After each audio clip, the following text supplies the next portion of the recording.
Hi there, this is Michelle Leone, and welcome to day number 1 of Paper Tray Inc.'s amazing Stamp-a-faire 2017. I'm here with my very first video ever. Yikes.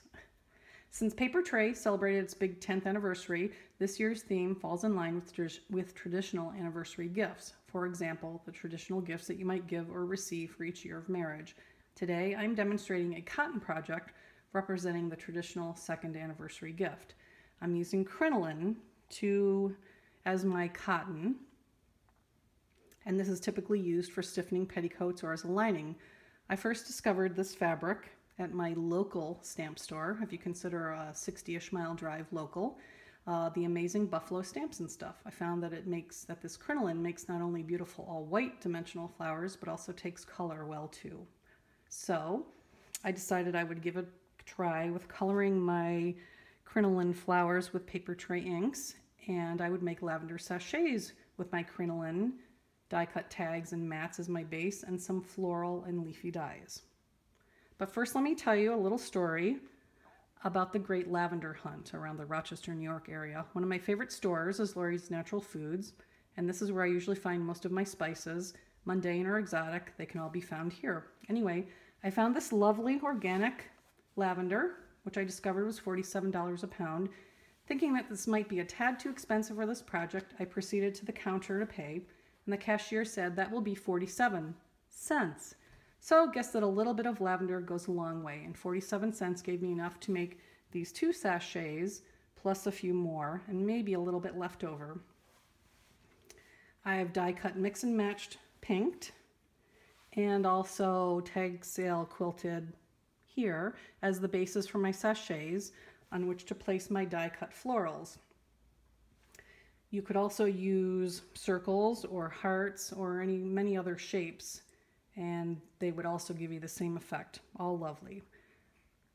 For my die cut florals and leaves, I've used the dies from Latin Motif, Flower Mandalas 1 and 2, Bloom Builders number 3, and Turning a New Leaf.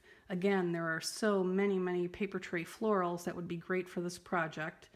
Any of the floral blooms or floral fusion dies, or perhaps garden garland.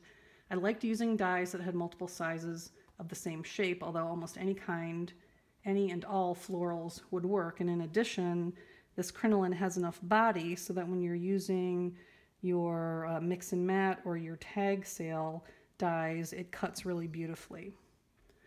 My first attempts were using the Paper Tray inks. There's Parakeet Peat for the leafy bits, and then we have Hibiscus Burst, Amethyst Allure, and Blueberry Sky with a Harvest Gold center.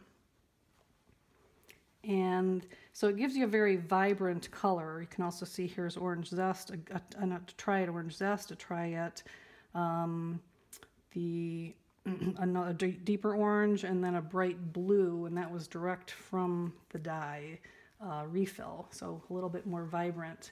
In addition, I also tried my Copic markers here, which dried a little bit faster and gave you a much softer look if you prefer that as well.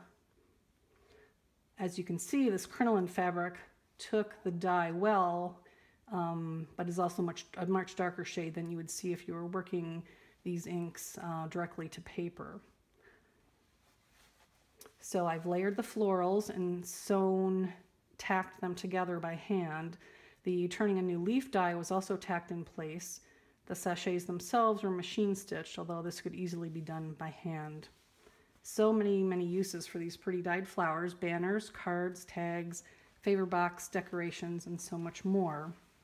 We hope that you'll join in all of the Paper Tray Stamp-a-faire festivities. We have lots of challenges, videos, guest artists, and so much more.